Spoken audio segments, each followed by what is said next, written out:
Ingen som ville oorlog met ons voeren.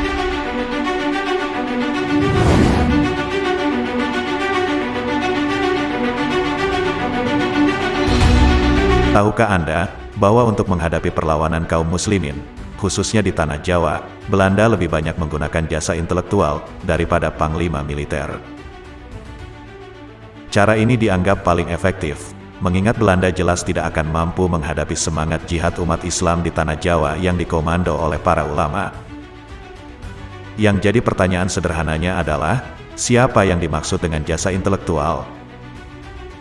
Mereka adalah para pemikir, akademisi, budayawan, sosiolog, termasuk para pendeta yang secara senyap menyusup di tengah-tengah umat Islam.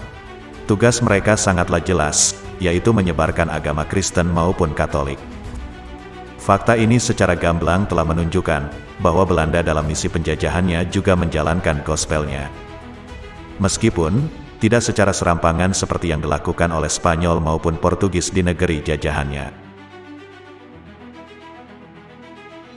Artinya, pernyataan bahwa Belanda hanya berfokus pada ekonomi dan mengabaikan penyebaran agama Kristen tidaklah benar, karena pada faktanya, Belanda juga menjalankan misi gospelnya, meskipun dengan gaya yang lebih halus. Setidaknya, pembahasan kali ini akan menjawab beragam pertanyaan, seperti, kemana kaum non-muslim ketika masa penjajahan? Apakah mereka berpihak kepada Belanda, ataukah justru ikut berjuang melawan penjajah? Ataukah justru malah main dua kaki, yaitu, membaur dengan perjuangan kaum muslimin, namun, di waktu yang sama, berpihak kepada kaum penjajah yang satu keyakinan dengan mereka? Nah, edisi kali ini akan kita bahas tentang misi kristenisasi pada masa penjajahan Belanda. Kita juga akan bahas kenapa misi ini gagal dijalankan di tanah Jawa.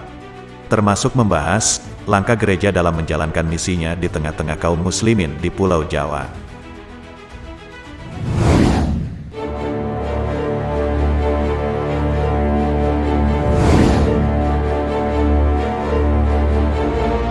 Sejak awal, Belanda menghendaki penguasaan terhadap narasi sejarah bangsa jajahannya. Di Jawa, pengumpulan tradisi-tradisi lokal dan manuskrip kuno telah menjadi salah satu agendanya.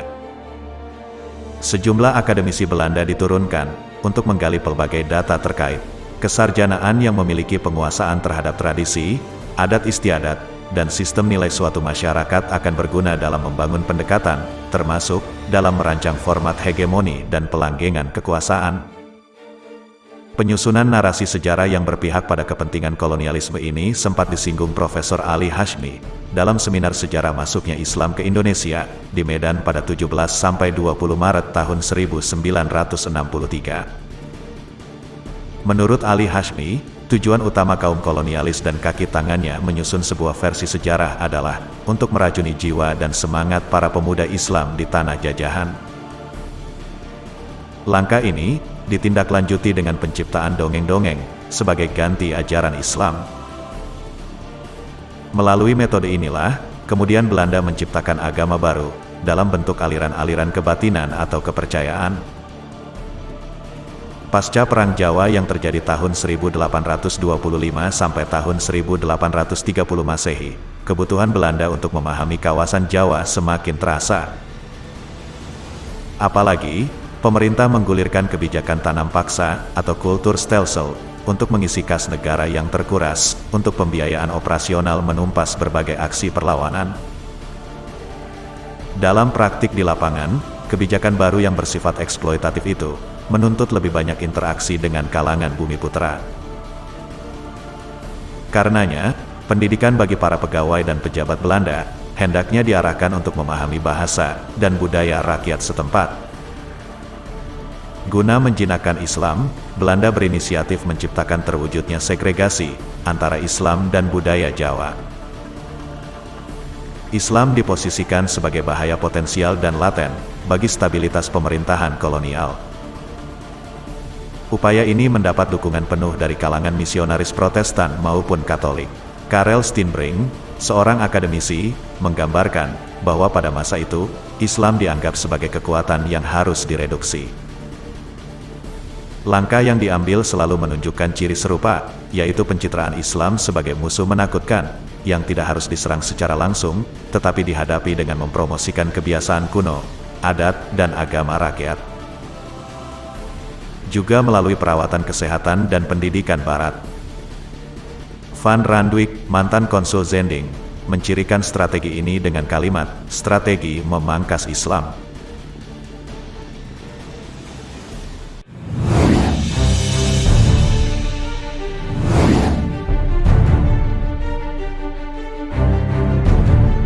Misi Kristen bergeliat ketika mulai diizinkan beroperasi di Jawa pada abad ke-19. Di antara tokoh awalnya antara lain, Wei Huzu yang tinggal di Semarang dari 1849 sampai kematiannya pada tahun 1896, Samuel Eliza Hartoren, dan DJ Ten Zeldam Ganswyk yang tiba di Jawa pada 1854, dan keduanya akhirnya mengundurkan diri, karena mereka tidak bisa lagi mendukung pendekatan dari Zendelingenutse Nederlandse, atau NZG, masyarakat misionaris Belanda. Dan Karel Poensen, yang datang pada tahun 1860, dan menghabiskan lebih dari 30 tahun di Jawa. Umumnya, para misionaris ini hanya menguasai sedikit latar belakang pengetahuan, khususnya tentang masyarakat Jawa. Mereka harus banyak belajar, dan tidak diragukan lagi sering salah mengerti tentang apa yang mereka lihat. Tujuan mereka adalah untuk mengkonversi Jawa ke Kristen, dan karena itu, mereka sering melihat Islam sebagai lawan. Misionaris sering tiba di Jawa dengan memikul ketidaktahuan dan prasangka. Buku Hartoren tahun 1865 tentang pendidikan di Indonesia, misalnya, mencerminkan permusuhannya kepada segala hal yang bersifat Arab, Islam, atau tahayul. Hartoren juga memandang orang Jawa sebagai masyarakat yang memiliki tingkat peradaban rendah, sehingga mudah dibentuk oleh pengaruh luar. Para misionaris sering tinggal untuk waktu lama di Jawa, dan mau tidak mau, mereka dituntut memahami bahasa setempat dengan baik. Mereka juga berkomunikasi satu sama lain, baik melalui korespondensi, dan dengan publikasi di jurnal misi, yang bernama Mededelingen van het Nederlandse WG Zendelingenutse, atau MNZG, dan melalui media lain. Mereka memiliki kontak dengan bangsa Eropa lain, dan Indo-Eropa, dengan keahlian ilmiah tentang Jawa. Misalnya, ketika Huzu melakukan perjalanan ke Surakarta pada tahun 1851, ia bertemu JFC Gerike pada tahun 1799 sampai tahun 1857, CF Interser pada tahun 1799 sampai tahun 1859, J.A. Wilkins pada tahun 1813 sampai tahun 1880, dan Cohen Stuart yang meninggal 1876 di sana. Kesemuanya adalah tokoh penting dalam penelitian awal Jawa. Para misionaris ini memiliki minat dalam mengamati masyarakat Jawa seakurat mungkin. Hanya berdasarkan pengamatan seperti itulah, strategi misi Kristen akan berhasil disusun. Sejak awal, misi Kristen memang dituntut bermain cantik. Penyebaran Bibel harapannya dilakukan dengan cara tidak menonjol dan hati-hati. Bahkan, penyediaan taman bacaan sekalipun, pada masa ini, nyaris dianggap sebagai tindakan agresif. Oleh karena itulah, misi sendiri berupaya menjaga hubungannya dengan pemerintah kolonial. Penginjil lebih banyak mendapat keuntungan melalui penerapan kerjasama dengan pemerintah kolonial, dibandingkan bekerja sendiri secara terpisah.